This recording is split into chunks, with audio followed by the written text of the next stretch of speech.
Alhamdulillahi Rabbil Alameen. As-salatu was-salamu ala khatimin nabiyyin wa ala alihi wa sahbihi ajma'in. Amma ba'd, fa'auzu billahi minash shaitanir rajim. Bismillahir rahmanir rahim. Qala Allah ta'ala fi Surah Al-E-Imran, فَبِمَا رَحْمَةٍ مِّنَ اللَّهِ لِنْتَ لَهُمْ وَلَوْ كُنْتَ فَظًّا غَلِيظَ الْقَلْبِ لَانفَضُّوا مِنْ حَوْلِكَ فاعف عنهم واستغفر لهم وشاورهم في الأمر فإذا عزمت فتوكل على الله إن الله يحب المتوكلين. Translation. So it was only through the mercy of Allah that you, O Prophet Muhammad sallallahu alaihi wasallam, were able to deal gently with them, and if you had been rude or hard-hearted, they would have dispersed from around you. So forgive them and ask forgiveness of Allah for their sins, and take counsel with them in conduct of matters.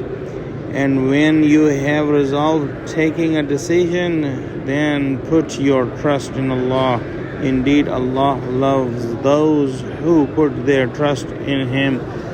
We are studying these ayahs about the battle of Uhud, and Allah subhanahu wa ta'ala has forgiven the mistakes of the Muslims in the previous ayahs as we studied.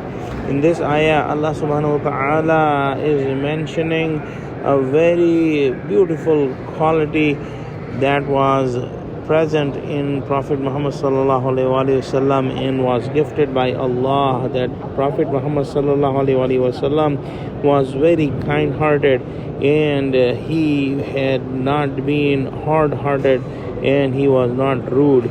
And his kindness helped all the Muslims to gather around him and to accept the invitation of the belief in Allah subhanahu wa ta'ala.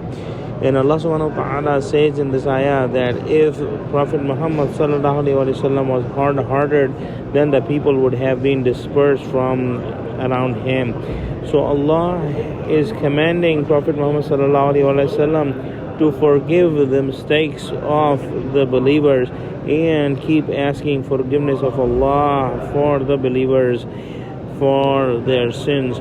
And as we have mentioned before, that before the start of the battle of Uhud, some of the youngsters among the companions of Prophet Muhammad sallallahu alaihi wasallam, and some of those Sahaba who did not participate in the battle of Badr, wanted to go in the open field and fight in the open field, while Prophet Muhammad sallallahu alaihi wasallam himself was inclined to fight from within the city of Medina.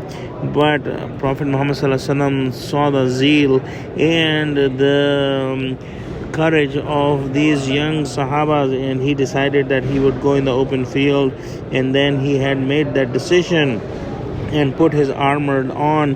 But later the young Sahaba who had asked to go in the open field for fighting realized their mistake and then said that, "Oh Prophet Muhammad sallallahu alaihi wasallam, let's fight from within the city." But Prophet Muhammad sallallahu alaihi wasallam said that once the decision is made, we cannot take it back. And then he went in the open field, and we have seen what happened over there. However, Allah subhanahu wa ta'ala is commanding Prophet Muhammad sallallahu alaihi wasallam the same thing, that when the decision is made, just be on your decision and put your trust in Allah, and Allah helps those who put their trust in Allah. And Allah subhanahu wa ta'ala is also commanding Prophet Muhammad sallallahu alaihi wasallam that keep taking advice and counsel from the Sahaba, because of this test that came during the battle of Uhud. Prophet Muhammad sallallahu alaihi wasallam might have a thought in his heart that he would not take any more counsel or advice from the Sahaba, but Allah says that keep doing that, and Prophet Muhammad sallallahu alaihi wasallam keep doing that in later life. So let's pray that Allah give us true understanding of Quran. Ameen. Wa akhiru da'wana alhamdulillahi rabbil alameen. Assalamu alaikum wa rahmatullahi wa barakatuh.